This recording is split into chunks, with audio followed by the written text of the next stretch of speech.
महाभारत कथा पूरी तरह से वेद व्यास महाभारत के ऊपर आधारित है। यदि आप इसका निरंतर श्रवण करते रहना चाहते हैं तो इस चैनल को सब्सक्राइब जरूर कर लें और आगे आने वाली सभी पॉडकास्ट के नोटिफिकेशन के लिए बेल आइकन को भी जरूर से प्रेस कर दें। अब हम सुनेंगे उपलव्य में संजय और युधिष्ठिर का संवाद।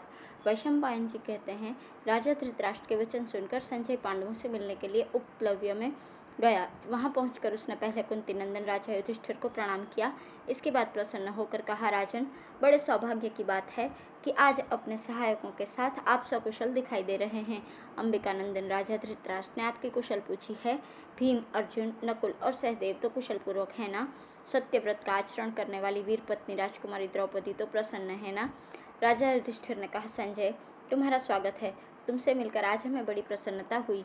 हम अपने भाइयों के साथ यहाँ कुशल पूर्वक हैं। हमारे पितामह भीष्म जी की कुशल कहो। क्या उनका हम लोगों पर पूर्ववत स्नेह भाव है?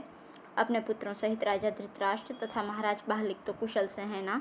सोमदत्त, भूरिश्रवा, राजा शल्य पुत्र सहित द्रोणाचार्य और कृपाचार्य ये प्रधान धनुर्धर भी स्वस्थ है ना? भरतवंश की बड़ी बड़ी स्त्रियों, माताओं तथा बहुओं को तो कोई कष्ट नहीं है? रसोई बनाने वाली स्त्रियां, दासियां, पुत्र, भांजे, बहनें और देवते निष्कपट भाव से रहते हैं ना? राजा दुर्योधन पहले की ही भांति ब्राह्मणों के साथ यथोचित बर्ताव करता है या नहीं? मैंने जो ब्राह्मणों को वृत्ति दी थी उसको छीनता तो नहीं है? क्या कभी सब कौरव इकट्ठे होकर धृतराष्ट्र और दुर्योधन से मुझे राज्य भाग देने के लिए कहते हैं? राज्य में लुटेरों के दलों को देखकर कभी उन्हें वीराग्रणी अर्जुन की याद भी आती है या नहीं? क्योंकि अर्जुन एक ही साथ 61 बाण चला सकता है।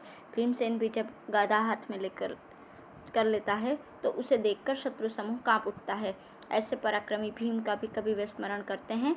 महाबली एवं अतुलित पराक्रमी नकुल सहदेव को तो वे भूल नहीं गए हैं ना? मंदबुद्धि दुर्योधन आदि जब खोटे विचार से घोष यात्रा के लिए वन में गए और युद्ध में पराजित हो शत्रुओं की कैद में जा पड़े, उस समय भीम और अर्जुन ने ही उनकी रक्षा की थी। ये बात उन्हें याद आती है या नहीं? संजय, यदि हम लोग दुर्योधन को सर्वथा पराजित न कर सकें तो केवल एक बार उसकी भलाई कर देने से उसको वश में करना कठिन जान पड़ता है। संजय बोला, पांडुनंदन, आपने जो कुछ कहा बिल्कुल ठीक है। जिनकी कुशल आपने पूछी है वे सभी कुरुश्रेष्ठ सानंद हैं। दुर्योधन तो शत्रुओं को भी दान देता है, फिर ब्राह्मणों को दी हुई वृत्ति कैसे छीन सकता है? धृतराष्ट्र अपने पुत्रों को आपसे द्वेष करने की आज्ञा नहीं देते। वे तो उन्हें द्रोह करते सुनकर मन ही मन बहुत संतप्त होते हैं, कारण कि वे आपने यहाँ आए हुए ब्राह्मणों के मुख से बराबर सुनते हैं कि मित्रद्रोह सब पातकों से भी भारी पाप है। युद्ध की चर्चा चलने पर राजा धृतराष्ट्र, वीराग्रणी अर्जुन, गदाधारी भीम तथा रणधीर नकुल सहदेव का सदा ही स्मरण करते हैं।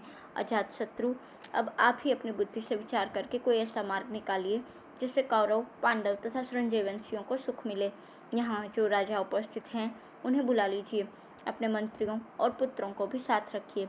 फिर आपके चाचा धृतराष्ट्र ने जो संदेश भेजा है उसे सुनिए।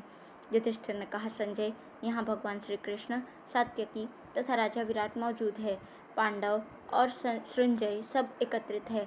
अब धृतराष्ट्र का संदेश सुनाओ। संजय बोला, राजा धृतराष्ट्र युद्ध नहीं शांति चाहते हैं। उन्होंने बड़ी उतावली के साथ रथ तैयार कराकर मुझे यहाँ भेजा है। मैं समझता हूँ भाई, पुत्र और कुटुंबीजनों के साथ राजा युधिष्ठिर इस बात को पसंद करेंगे। इससे पांडवों का हित होगा। कुंती के पुत्रों, आप अपने दिव्य शरीर, नम्रता और सरलता आदि के कारण सब धर्मों एवं उत्तम गुणों से युक्त हैं। उत्तम कुल में आप लोगों का जन्म हुआ है। आप बड़े ही दयालु और दानी हैं। स्वभावतः संकोची, सीलवान और कर्मों के परिणाम को जानने वाले हैं। आपका हृदय सत्वगुण से परिपूर्ण है, अतः आपसे किसी खोटे कर्म का होना संभव नहीं है। यदि आप लोगों में कोई दोष होता तो वो प्रकट हो जाता। क्या सफेद वस्त्र में काला दाग छिप सकता है? जिसके करने में सबका विनाश दिखाई दे, सब प्रकार से पाप का उदय होता हो और अंत में नरक का द्वार देखना पड़े, उस युद्ध जैसे कठोर कर्म में कौन समझदार पुरुष प्रवृत्त हो सकता है? वहाँ तो जय और पराजय दोनों समान है। भला कुंती के पुत्र अन्य अधम पुरुषों के समान ऐसा कर्म करने के लिए कैसे तैयार हो गए, जो न धर्म का साधक है न अर्थ का? यहाँ भगवान वासुदेव है, सब में वृद्ध पांचाल राज द्रुपद हैं। इन सबको प्रणाम करके मैं प्रसन्न करना चाहता हूँ। हाथ जोड़कर आप लोगों की शरण में आया हूँ।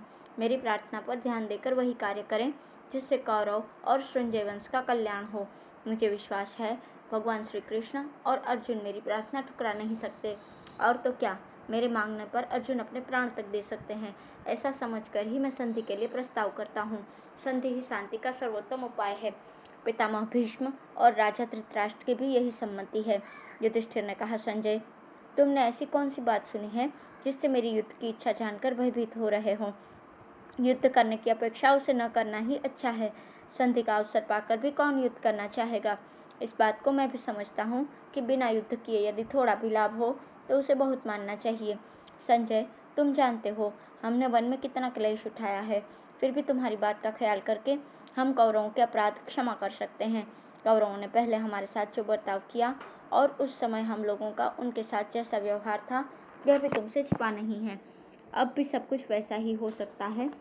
तुम्हारे कथन अनुसार हम शांति धारण कर लेंगे, किंतु ये तभी संभव है जब इंद्रप्रस्थ में मेरा ही राज्य रहे और दुर्योधन इस बात को स्वीकार करके वहाँ का राज्य हमें वापस कर दे।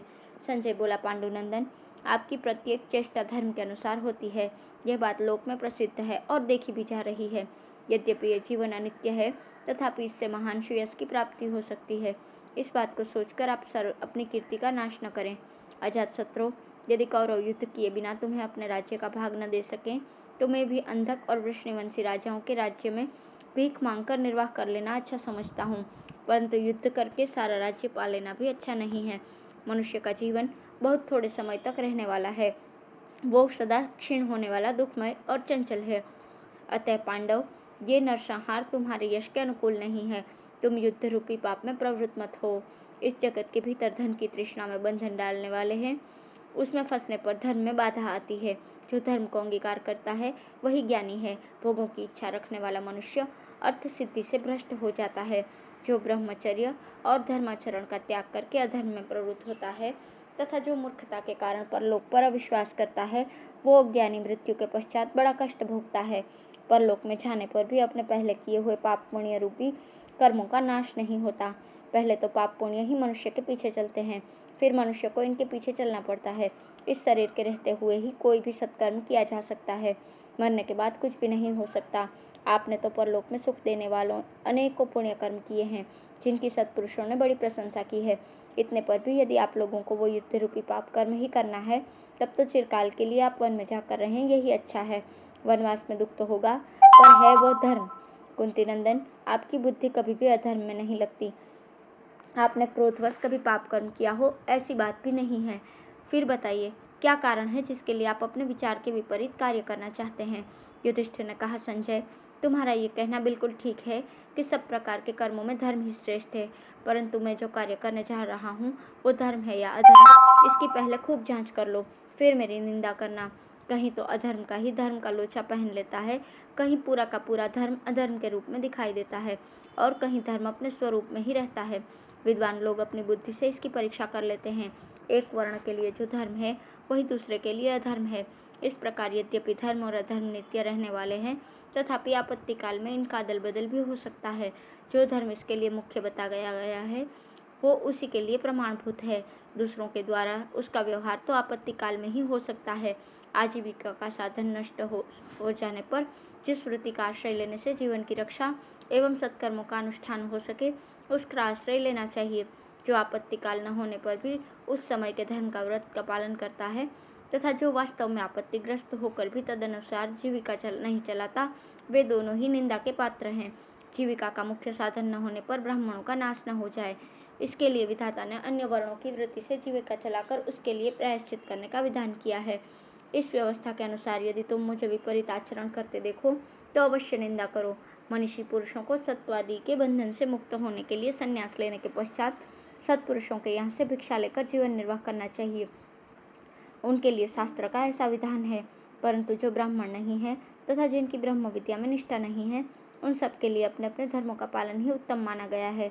मेरे पिता पितामह तथा उनके भी पूर्वज जिस मार्ग को मानते रहे तथा यज्ञ की इच्छा से वे जो कर्म करते रहे, मैं भी उन्हीं मार्गों और कर्मों को मानता हूँ, उनसे अतिरिक्त नहीं।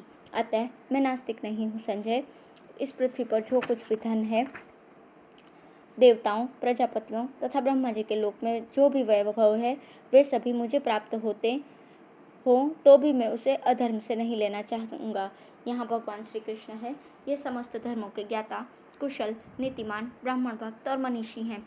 बड़े बड़े बलवान राजाओं तथा भोज वंश का शासन करते हैं। यदि मैं संधि का परित्याग अथवा युद्ध करके अपने धर्म से भ्रष्ट हो निंदा का पात्र बन रहा हूँ, तो ये भगवान वासुदेव इस विषय में अपने विचार प्रकट करें, क्योंकि इन्हें दोनों पक्षों का हित साधन अभिष्ट है। ये प्रत्येक कर्म का अंतिम परिणाम जानते हैं, विद्वान हैं, इनसे श्रेष्ठ कोई दूसरा नहीं है। ये हमारे सबसे बढ़कर प्रिय हैं। मैं इनकी बात कभी नहीं टाल सकता। धन्यवाद।